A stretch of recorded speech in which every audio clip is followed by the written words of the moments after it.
நான் உங்கள் வீட்டு பிள்ளை, இது ஊரறிந்த உண்மை. நான் செல்லுகின்ற பாதை பேரறிஞர் காட்டும் பாதை.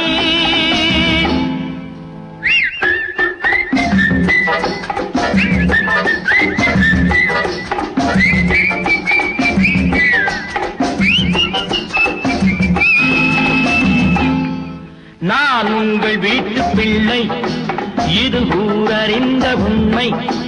நான் செல்லுகின்ற பாதை